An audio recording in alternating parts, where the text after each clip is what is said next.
Hello and welcome everyone to the Emirsoy Harasai. It's a beautiful Monday morning here at one of the most beautiful balconies at all of the farm. And with me on my left, we have a very special guest, Camilla Whishaw. How are you doing, Camilla? I'm very well, thanks, Noah. How are you today? I'm doing wonderful and happy to be able to have this conversation with you and share all of what we've done this past week with the rest of our viewers. Thank you. So with that, why don't we go ahead and get started? I think before we talk about everything that we've done this past week and your impressions on the farm in Turkey and the operations as a whole, I'd love to just get a little bit more background about yourself. So if you don't mind just sharing with us kind of how you got into this business, maybe talk a little bit about your education, what you do specifically, and some of the cases that you've worked on. Absolutely, Noah. That's a very large and wide-ranging question. I suppose going back to the start, I've been fortunate enough to be really closely and highly involved with horses my entire life. I was brought up on a Thoroughbred stud in Australia, specifically in the state of Tasmania, so the small island state of Australia. So I always grew up working with horses and caring for horses and becoming, quite perceptive about horse health and behaviour. I also rode a lot as a child and into my early to mid-teens, so I enjoyed show jumping and eventing and pony club. And then when I finished school, I went off to university and studied naturopathy. Essentially that's natural medicine, and it was a human degree. And naturopathy involves assessing health holistically, and providing solutions to health challenges, as well as implementing preventative medicine strategies, and using Western herbal medicine, nutraceutical supplementation, diet and management intervention to help both prevent illness and injury and disease, but also address health challenges and concerns. It was a human degree I studied, but I felt there was such a huge gap in the way we approached horse health, as well as horse illness and injury, in terms of addressing these holistically. So certainly we have veterinary medicine for horses, which is really, really important. But I felt a huge gap in how we manage horses with health issues, as well as preventing health issues in horses. So typically, it's quite common if a horse gets a health condition, we're trying to suppress the symptoms and deal with the symptoms rather than addressing the underlying root cause and working out why that illness or health challenge or injury has occurred in the first place. And that's essentially where I come in to help address those things. So at the completion of my university degree, I felt I need to really get a really solid understanding and application of veterinary medicine. I was fortunate enough to spend 2 years traveling the world and spent significant time in England, Ireland, America, Dubai, New Zealand. And during that time, aligned myself with some of the best equine vets and equine surgeons around the world and really brought that knowledge and skill set together. I was really fortunate during that time that there were some terrific vets along the way who had challenging cases where they couldn't help significantly, and they invited me to bring my approach to help with those cases. There are also cases where they could do a certain amount of veterinary intervention, and often a lot of the drugs used in conventional veterinary medicine come with side effects. So I was invited to help minimise those side effects, again using naturopathy and natural intervention. And from there, things just expanded for me. I spent time focusing on stallion work, particularly stallion fertility and libido.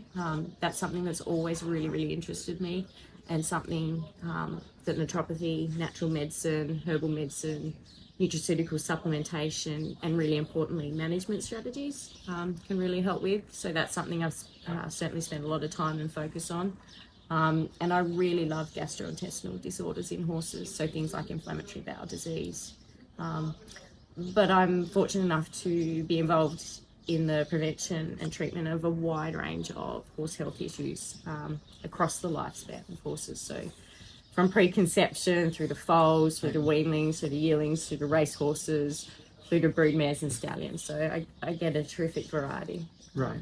And it seems like your background puts you in an advantaged place, because one of my takeaways that I've had from the past week is that so many of the best practices that we've discussed, when you think about them kind of from a human perspective, they make a lot of sense.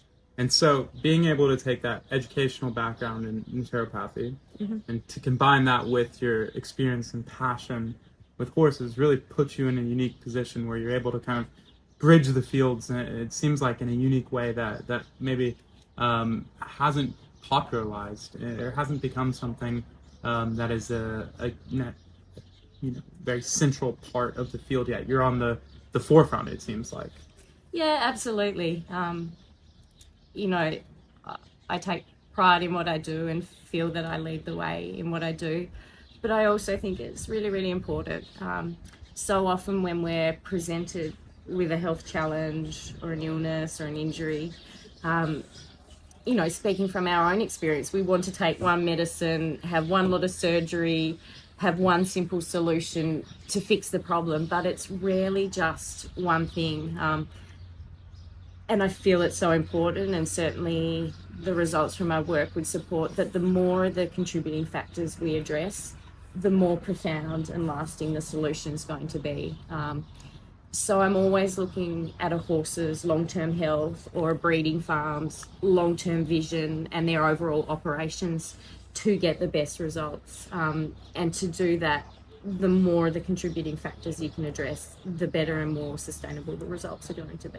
Right, and that makes sense, and it's natural over time at, I assume, different operations that, a way of things being done gets developed and kind of an internal knowledge of how things should be done gets developed. But when someone like you is able to take that holistic approach, come from the outside and look at things with a fresh eye, it creates a really, I feel like for us, it's created a really unique opportunity to kind of just widen ourselves, widen our view, widen our perspective, and be able to bring in kind of best practices and international view in the Southern Hemisphere as to how things should be done, how things are done, which has been really, really special opportunity for us.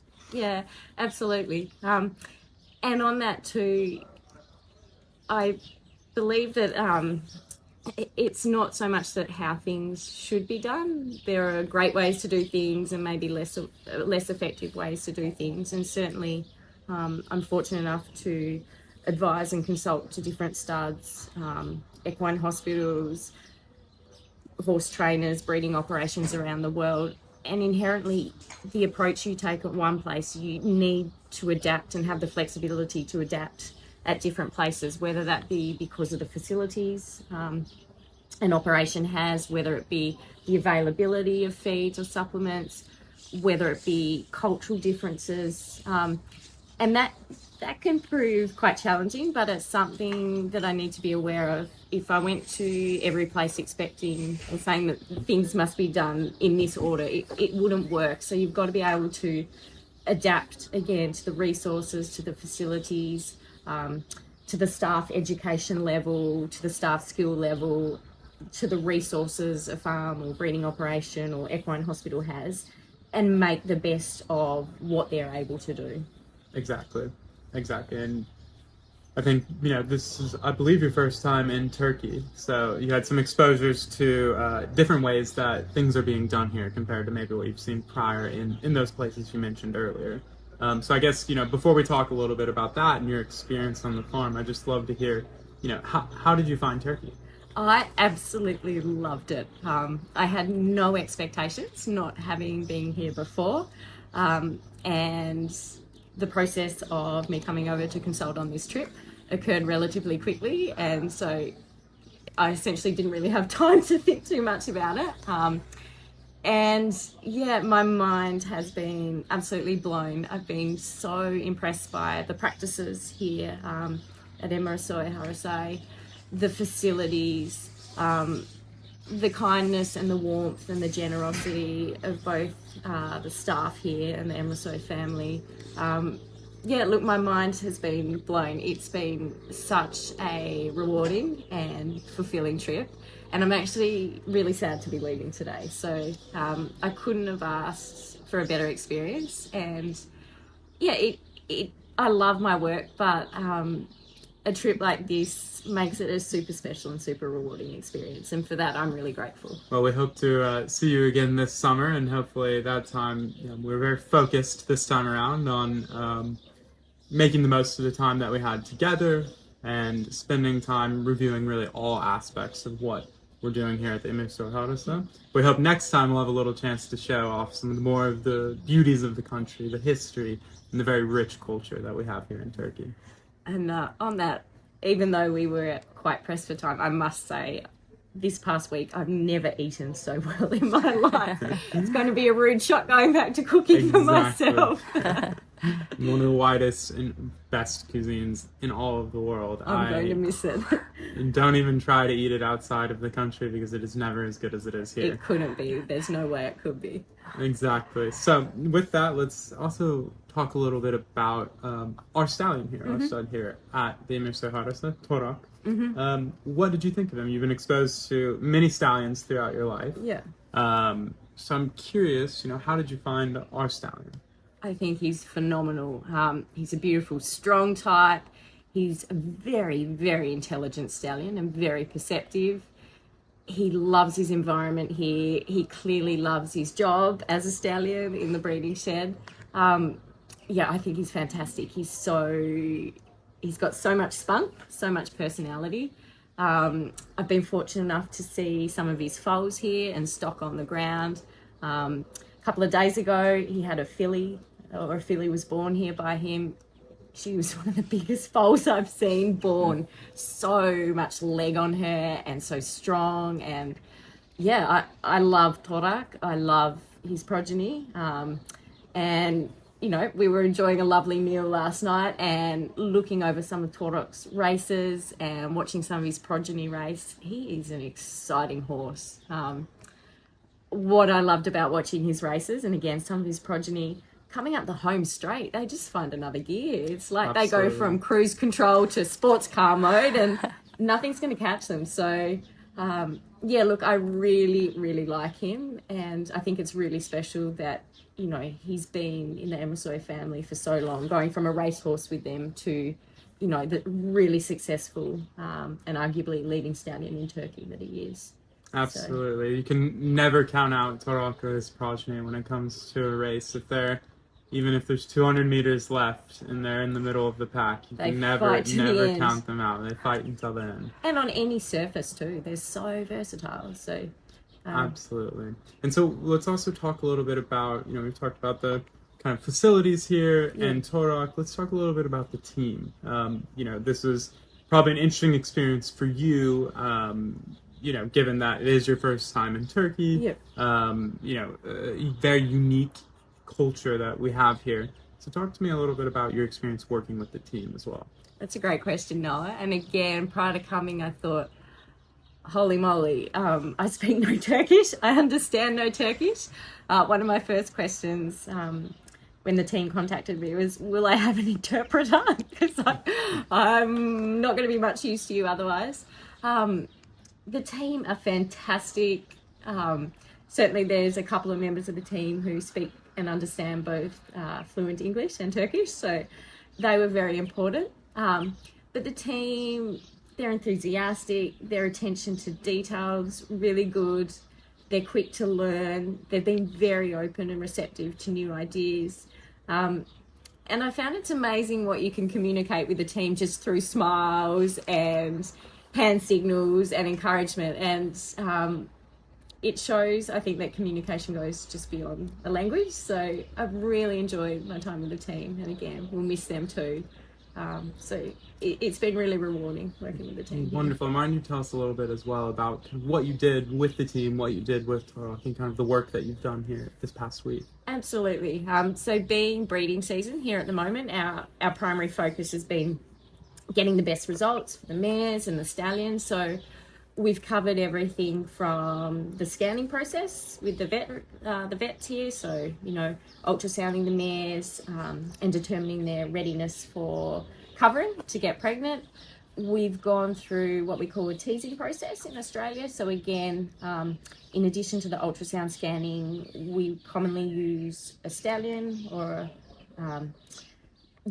generally a retired stallion or a pony stallion to assess the mare's readiness and receptivity before Torok comes in. So we've discussed techniques and implemented techniques around that, which has been really, really good. And then we've focused for Torok on different techniques in the breeding shed, both for him directly and the mares in the breeding shed as well, to make a most efficient process with breeding, because obviously Torok's a very popular stallion, and it has a lot of mares to cover this season and impregnate this season. So we want to make sure that the process is as smooth and efficient as possible for him, to not overly tax him or not overly fatigue him, and to get the really, really best results in terms of fertility. Additionally, in addition, again, to the techniques used prior to breeding and within the breeding shed, we've looked at adjustments we can make to Torok's diet and supplementation, again, to support our goals and aims for him of promoting his longevity and his overall health, as well as doing what we can to support the best fertility in him as possible, which is really important in any breeding operation, but particularly for a stallion that has a large book of mares and is really popular like Torok, because we want him to be happy and healthy, not only this season, but, many seasons ahead of us. Absolutely. And I think the process and the things that you just laid out that we've worked on this week just shows, again, that holistic nature. We're really starting from the very beginning of the process, whether it's the food that's being consumed, the way that the breeding process itself is starting, all the way through. And that kind of shows that, really you have to take that view of the complete picture and isolate and tweak different variables until you find the right combination that fits that stallion specifically and what is right for him.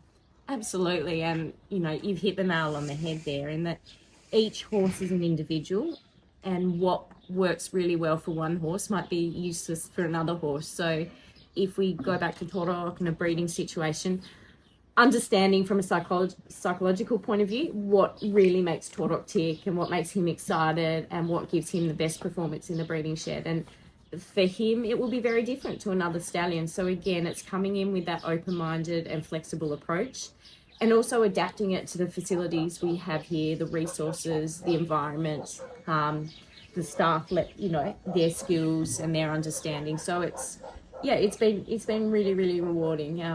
And again, he's a stallion, he loves his job, so that makes it even more special. Exactly. So I guess before we wrap up, maybe a quick couple of rapid fire questions here. Yeah. I guess, first, what was your favorite part of this trip? Gosh, the Emirsoy family, their generosity and seeing and understanding their vision. So Musin, his wife Dilek, his daughter Begum, they clearly have really high aspirations for what they want to do within the industry in Turkey. And more importantly, from my perspective, they're really honest and genuine people with really solid values. And again, it's so rewarding to help and work with people who put their heart and soul into what they do, and do it from a genuine place. So although, breeding operations like this is certainly a business, there's so much pride in what they do, and honesty, authenticity, and really, being so genuine in what they do. And I've found that so rewarding. And I've been treated like a family member here. I'd arguably say I've been treated better here than by my family. So, it's just been a really special experience. Well, you're always welcome back, and we hope to see you this summer, and again show you even more of the country. I guess second rapid fire question: yeah. What surprised you the most about the experience, Turkey, whatever it may be? Just how well planned and thought through all the processes are here, and the facilities and the setup. I wouldn't say I had no expectations. I sort of had no expectations, but I generally go in thinking things may be more basic or not so well done, in that I think you're better off coming in sort of from that end rather than thinking you'll have every resource you need at the drop of the hat. But yeah, I've been really surprised by, again, the organisation, the planning, the thought that's gone into everything here, the resources and the facilities. So amazing. So I guess that wraps up all the questions that I specifically wanted to ask you today. But I guess before we close this conversation, just wanted to pass the baton to you in case there are any parting thoughts that you wanted to share, or any final notes before we wrap up. It's been very special to be here. I've loved it. I certainly hope to come back, and I think the future of Turkish breeding and racing is in very, very good hands here. So I think times, for the Turkish industry are really, really exciting. So. Wonderful. Well, continuing education, international exposure are all things that are very important for that as Turkey continues to take this next jump in the world of horse breeding, thoroughbred breeding, thoroughbred racing. So, it's been a pleasure to have you here. We're very thankful for the time that you've spent with us. And again, we're excited to hopefully have the opportunity to show you more of this beautiful country again in the future. Teşekkürler. Excellent.